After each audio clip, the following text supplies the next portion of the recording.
Hi guys, எடுத்துக்காட்டு 2.51 5 + 55 + 555 + என்ற தொடர் வரிசையின் முதல் n உறுப்புகளின் கூடுதல் காண்க அப்படின்னு சொல்லிட்டாங்க.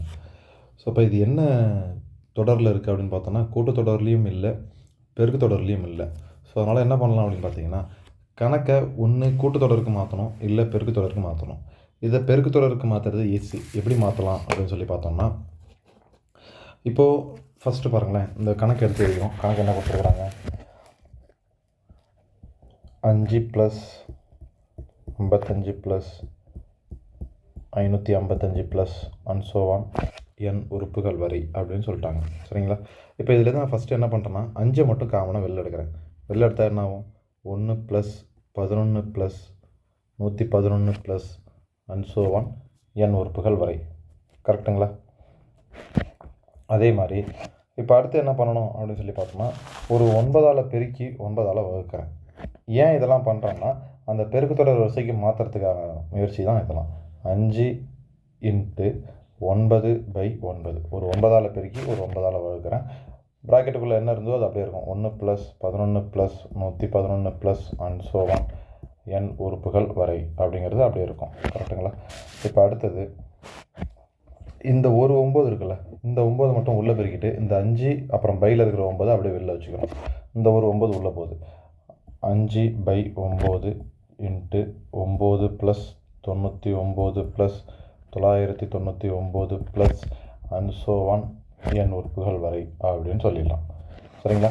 இப்போ இந்த 9 இங்கே இருக்குது பார்த்தீங்களா, இந்த 9, இந்த 99, 999 எப்படி எழுதலாம் பார்த்தீங்கன்னா, வெளியில் இருக்கிற 5/9 அப்படியே இருக்கட்டும்.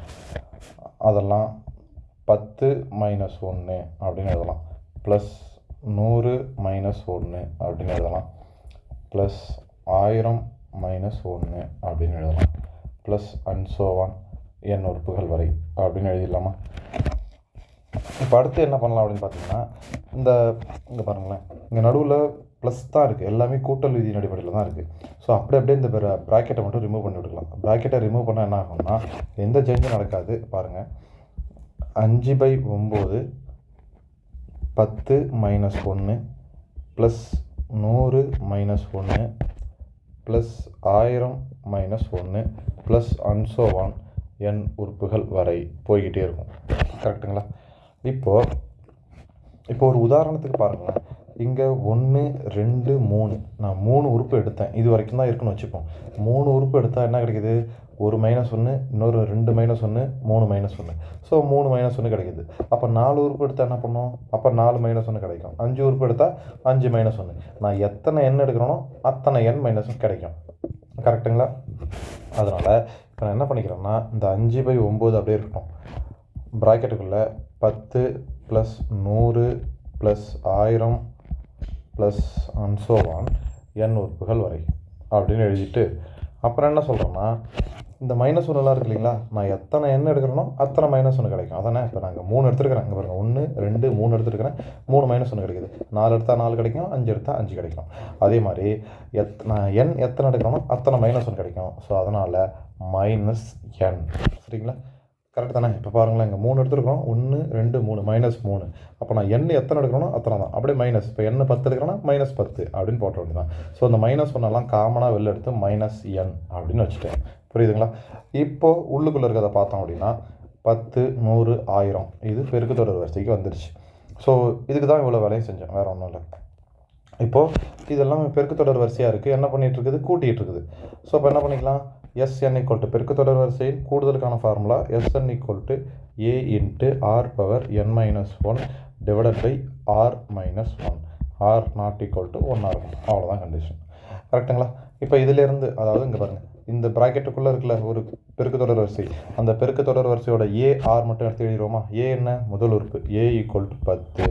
அதே மாதிரி r என்ன, r = 10. டேரெக்டாக எழுதிடலாம் இனிமேலாம். இங்கே பாருங்கள், 100/10 10ன்னு வரும். 1000/100 10ன்னு வரும். கரெக்டுங்களா? ஓகே, இப்போ எடுத்து அப்ளை பண்ணுறோம். அந்த வெளியில் இருக்கிற 5/9 அப்படியே இருக்குது, எந்த சேஞ்சஸும் பண்ணல. உள்ளுக்குள்ளே இருக்கிற இந்த 10 100 1000க்கு மட்டும் இந்த ஃபார்முலா அப்ளை பண்ணுறேன். பாருங்கள், என்ன 10. கரெக்டுங்களா? அடுத்தது r என்ன 10 பவர் n தெரியாது, nth உறுப்பு தான் கண்டுபிடிக்கிறோம், n என்னாவே இருக்கட்டும். அடுத்தது -1 டிவைடட் பை 10 -1, 6 -1க்கு பதிலாக 10 -1 அப்ளை பண்ணியாச்சு, -n. நல்லா கவனிச்சுக்கோங்க, இங்கே பாருங்கள், இந்த உறுப்பு வரைக்கும் தான் இந்த ஃபார்முலா. அதுக்கப்புறம் ஒரு -1 இருக்கா, அந்த -1 அப்படியே போட்டுருவோம். ஓகேங்களா? ஓகே. இப்போ அடுத்து என்ன பண்ணலாம், இந்த 10ல் 1 போச்சுன்னா எவ்வளோ, 9. அப்படியே பாருங்களேன். இப்போ அந்த 5/9 உள்ளே பெருக்கலாமா டேரெக்டாகவே, இல்லை இன்னும் ஒரு ஸ்ட்ரிப்பு எழுதுறதுனாலும் எழுதிக்கிங்க. 5/9 into 10 into 10 power n - 1 divided by 9 -n. அப்படி வருமா? ஒன்றுமே இல்லை, இந்த 10 -1 கழிச்சு எழுதியிருக்கிறோம், அவ்வளோதான். இப்போ அந்த 5/9 உள்ளே பெருக்குச்சுன்னா என்ன நடக்குதுன்னு பாருங்கள். ஈக்குவல் டு 5 முதல்ல உள்ளே பெருக்கும்போது 5 இன்ட்டு 10 50 மாறுதா. So 50 into 10 power n - 1. கீழே அதே மாதிரி இந்த 9 இன்ட்டு 9 பெருக்குச்சுன்னா 81. இந்த 5/9 இந்த எண்ணுக்கும் பொதுவானது தான். ஸோ இப்போ என்னோட போய் பெருக்குச்சுன்னா -5n டிவைடட் பை 9. கரெக்டுங்களா? அவ்வளோதான். இப்போது என்ன கேள்வி கேட்டிருந்தாங்க, 5 + 55 + 555 என்ற தொடர் வரிசையின் முதல் n உறுப்புகளின் கூடுதல் equal to 50 into 10 power n - 1 divided by 81 -5n/9. அவ்வளோதான், ஆன்சர் கண்டுபிடிச்சாச்சு. Okay, thank you.